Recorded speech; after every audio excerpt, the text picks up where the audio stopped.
আজকে আপনাদেরকে জানাবো সেন্ট্রাল ইউনিভার্সিটি কিভাবে আবেদন করতে হয়, আবেদন ফি কত টাকা এবং আবেদনের শেষ ডেট কবে। প্রথমে আমরা অ্যাপ্লাই নাও ক্লিক করব। অ্যাপ্লাই নাও ক্লিক করার পর আমরা এখানে প্রথমে এসএসসি এক্সাম ইনফরমেশন দিব, এখানে রোল দিব, তারপর রেজিস্ট্রেশন নাম্বার দিব, রোল রেজিস্ট্রেশন বোর্ড ইয়ার এগুলো দিব। দেন হচ্ছে ফেচ রেজাল্ট, এটাতে ক্লিক করার পর আমাদের যতগুলো ডাটা আছে এগুলো ফিল আপ হয়ে যাবে। আমরা দেন কন্টিনিউতে ক্লিক করব। কন্টিনিউতে ক্লিক করার পর পরবর্তী অপশন হচ্ছে এসএসসি ইনফরমেশন। এসএসসি ইনফরমেশনও সেম, আমাদের ওই যে রোল রেজিস্ট্রেশন এবং একাডেমিক ইয়ার দিলে আমরা এখানটাতে হচ্ছে যে আমাদের ডিটেলসগুলো চলে আসবে। তারপর আমরা একটা ছবি আপলোড করব। ছবির পিক্সেল হচ্ছে 450x600 পিক্সেল।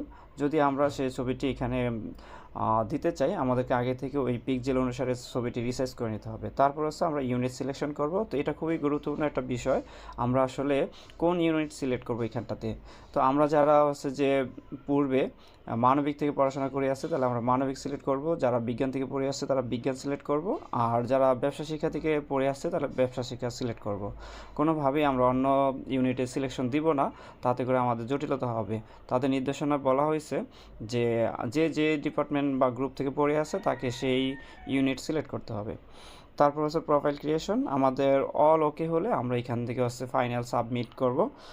ফাইনাল সাবমিট হয়ে গেলে আমরা হচ্ছে যে পেমেন্ট গেটওয়েতে যাব। পেমেন্ট গেটওয়েতে যখন আমরা সোনালী ই সেবা থ্রোতে আমরা হচ্ছে নগদ, বিকাশ, রকেট ইত্যাদি থ্রোতে আমরা পেমেন্ট করতে পারবো। পেমেন্ট করতে হবে 800 টাকা। যখন আমরা পেমেন্ট কমপ্লিট করে ফেলবো তখন আমাদেরকে একটি সিরিয়াল আইডি দিবে বা ইউজার আইডি দিবে। তো অবশ্যই আমাদেরকে এই ইউজার আইডিটি অবশ্যই সংরক্ষণ করে রাখতে হবে।